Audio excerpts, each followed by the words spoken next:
Trump نے جنگ ختم کرنے کے حوالے سے ایران کی تجویز کو ایک احمقانہ تجویز قرار دیا۔ ٹرمپ نے کہا میں شی جن پنگ کی بہت عزت کرتا ہوں، پریزیڈنٹ شی کی جو پریزیڈنٹ ہیں چائنا کے، ان کی بڑی عزت کرتا ہوں، امید ہے وہ بھی میری عزت کرتے ہوں گے۔ ٹرمپ نے کہا کہ میں کردوں سے بہت مایوس ہوا ہوں، کیونکہ کردوں کو انہوں نے پیسہ اسلحہ سارا کچھ دیا تھا کہ ایران کے اندر جا کے آپ لڑائی کریں اور ایرانیوں کو تنگ کریں، ان کی فورسز کو انگیج کریں۔ کردوں نے ایسا نہیں کیا، وہ اسلحہ بھی کھا گئے۔ ٹرمپ نے ایک اور سٹیٹمنٹ دیا کہ ایران نے اپنے خط میں ایٹمی ہتھیاروں کے حصول کی کوشش نہ کرنے کا ذکر تک نہیں کیا۔ ٹرمپ نے امریکی تجویز پر ایرانی جواب کو کچرے کا ڈھیر قرار دیا اور کہا کہ انہوں نے اسے پڑھ کر مکمل بھی نہیں کیا کیونکہ یہ وقت کا ضیاع تھا۔ ڈونلڈ ٹرمپ نے کہا کہ ہم نے ایران کی جانب سے ایک ایسی دستاویز کے لیے 4 دن تک انتظار کیا جسے تیار کرنے میں 10 منٹ سے بھی کم وقت لگتا ہے، تو 4 دن ہم انتظار کرتے رہے۔ ساتھ میں ٹرمپ نے کہا کہ ایران کے ساتھ سفارتکاری بالکل ممکن ہے، میرا ان کے ساتھ 4 یا 5 مرتبہ معاہدہ طے پا گیا تھا لیکن پھر انہوں نے اپنا ذہن بدل لیا۔ اب ڈونلڈ ٹرمپ نے ایک اور بات بھی کہی۔ ڈونلڈ ٹرمپ نے کہا کہ ایرانی تجاویز احمقانہ ہے، جنگ بندی معاہدہ بستر مرگ پر آخری سانسیں لے رہا ہے، یعنی کسی وقت بھی ہم جنگ بندی ختم کر سکتے ہیں اور دوبارہ لڑائی کر سکتے ہیں۔ یہ بات اسرائیلی اخبارات نے بھی کہی۔ انہوں نے کہا کہ گزشتہ ہفتے ڈونلڈ ٹرمپ دوبارہ سے بمباری کرنے والا تھا لیکن پھر امن کو ایک موقع اور دینے کی کوشش کی گئی ہے۔ اب ڈونلڈ ٹرمپ کے بعد کیا کیا آپشنز ہیں؟ نمبر 1، وہ پروجیکٹ فریڈم جو ہے اس کو دوبارہ سے لانچ کر سکتے ہیں، پروجیکٹ فریڈم پلس کے نام سے یا کسی اور نام سے، کہ جناب ہم پھر کوشش کر رہے ہیں یہاں سے آپ نے ہرمز کو کھولنے کی، اور اسی بہانے ایک جنگ شروع کر سکتے ہیں۔ دوسرا، وہ ایران کے جو باقی ماندہ اہداف ہیں جن کا انہیں لگتا ہے کہ یہاں پہ اٹیک کیا جانا چاہیے، وہاں پہ بڑے شدید حملے بھی کر سکتے ہیں۔ پھر ایرانی جو سیاسی قیادت ہے اس کو نشانہ بنایا جا سکتا ہے تاکہ مستقبل میں کوئی ایسی سیاسی قیادت آ جائے جس کے ساتھ آسانی ہو امریکہ کو اور پاکستان کو یا باقی ممالک کو ڈیل کرنے میں، کیونکہ یہ والی قیادت تو ایک لمٹ سے زیادہ پیچھے ہٹنے کے لیے تیار نہیں ہے۔ پھر ڈونلڈ ٹرمپ نے کہا کہ ایران کے ساتھ جنگ بندی اس وقت لائف سپورٹ پر ہے، یعنی بہت کمزور مرحلے میں پہنچ گئی ہے اور کسی بھی وقت جو ہے وہ جنگ بندی ختم ہو سکتی ہے۔ یہ بات ڈونلڈ ٹرمپ نے کہی ہے۔ اچھا، اس کے ساتھ نا ایک اور ڈیولپمنٹ ہے جو امریکن میڈیا نے رپورٹ کی، اور یہ خطرناک چیز ہے۔ ایسی چیزیں نارملی رپورٹ نہیں کی جاتی لیکن امریکہ نے اس کو رپورٹ کیا ہے۔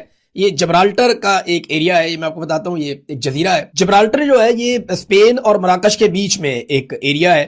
یہاں پہ رپورٹ ہوا ہے کہ امریکہ نے اپنی ایک آبدوز پہنچائی ہے۔ نارملی اس آبدوز کی لوکیشن نہیں بتائی جاتی لیکن امریکہ نے بتایا، ان کے میڈیا نے اس کو رپورٹ کیا کہ امریکہ نے جوہری صلاحیت کی حامل آبدوز جبرالٹر پہنچا دی ہے اور خطے میں شدید کشیدگی پیدا ہو سکتی ہے اس کے آنے کے بعد۔ یہ جو جبرالٹر میں آنے والی آبدوز ہے یہ بیلسٹک میزائلوں سے لیس ہے اور اس کے پاس ایٹم بم بھی ہے اور یہ ایٹمی حملہ کرنے کی صلاحیت رکھتی ہے، اور اب یہ موو کرتی ہوئی جبرالٹر تک پہنچ گئی ہے، تو یہاں سے اس کو بہت کم ٹائم لگے گا اگر یہ اٹیک کرنا چاہتی ہے، اور اگر ان میزائلز کی رینج زیادہ ہے تو یہ یہاں سے بھی اٹیک کر سکتی ہے، یہاں سے بھی یہ حملہ کر سکتی ہے۔ لیکن اللہ نہ کرے اس قسم کی لڑائی ہو دنیا میں، مگر حالات جو ہے وہ لڑائی کے بغیر ٹھیک ہوتے ہوئے دکھائی مشکل سے دے رہے ہیں۔ ایک رپورٹ ناظرین اور آئی ہے اور یہ امریکہ کے اسلحے کے حوالے سے رپورٹ ہے، اور یہ فاکس نیوز نے اب رپورٹ دی ہے۔ انہوں نے ایک مرتبہ پھر تصدیق کی ہے کہ امریکہ کا جو اسلحہ خانہ ہے اس کا ایک بہت بڑا حصہ ایران کے ساتھ جو لڑائی امریکہ نے لڑی ہے یہ لگ بھگ 1.25 مہینے کے اندر ہی ضائع ہو گیا۔ میرا سوال یہ ہے کہ رشیا گزشتہ کئی سالوں سے یعنی 2022 سے لڑ رہا ہے، آج 4 سال سے زیادہ ہو گئے ہیں، لگ بھگ سوا 4 سال ہو گئے ہیں۔ رشیا یوکرین سے لڑ رہا ہے، یوکرین کو ساری دنیا ویپن دے رہی ہے اور رشیا کے ہتھیاروں کے ذخیرے ختم نہیں ہو رہے اور وہ لگاتار لڑائی لڑتا چلا جا رہا ہے یوکرین کے ساتھ۔ تو امریکہ کے پاس کیا اتنے تھوڑے ہتھیار تھے یا امریکہ نے اتنی پاورفل سٹرائک کی ہے کہ انہوں نے اپنے بہترین ہتھیاروں کے ایک بڑے ذخیرے کو، کوئی چیز ان کی 50% کم ہو گئی، کوئی 30% کم ہو گئی، کوئی 45% کم ہو گئی، ان کے میزائل، ان کے انٹرسپٹرز، ان کے ٹاماہاک میزائل، یہ سارے، اور کروز میزائل خاص طور پہ، یہ جس طرح امریکہ نے پھونک دی ہے ایران کے اندر، اگر ان کو 2 مہینے اور لڑائی لڑنی پڑے ایران کے ساتھ تو پھر تو امریکہ کسی اور سے جنگ لڑنے کے قابل نہیں بچے گا پھر، اس حساب سے جیسے وہاں سے رپورٹ ہو رہا ہے۔ تو یہ امریکہ کے لیے ایک بڑی سوچنے والی بات ہے۔ پنجاب پولیس نے ظلم کیا، ایک مرتبہ پھر شریفوں کے اور ملٹری اسٹیبلشمنٹ کے گٹھ جوڑ نے عمران خان صاحب کی بہنوں کے اوپر حملہ کیا۔ پاکستان کا جو سب سے ہر دل عزیز لیڈر ہے جس کی فالوئنگ بہت زیادہ، یعنی عمران خان کے بدترین مخالفین کہتے ہیں کہ 90% مقبولیت اس کے پاس ہے۔ ہم جب بھی کوئی سروے کرتے ہیں تو عاصم منیر سروے میں کہیں دکھائی نہیں دیتے۔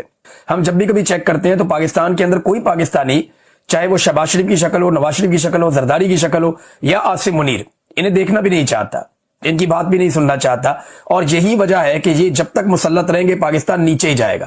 یہ پاکستان کے اداروں کو، پاکستان کے عوام کو اور پاکستان کی ریاست کو اب یہ فیصلہ کرنا پڑے گا کہ انہوں نے اس ٹولے کو پروٹیکٹ کرنا ہے یا پاکستان کو کرنا ہے، کیونکہ یہ تو باز نہیں آ رہا ہے۔ عمران خان صاحب کی بہنیں عدالتی احکامات کے ساتھ ایک مرتبہ پھر عمران خان صاحب سے ملنے کے لیے پہنچی۔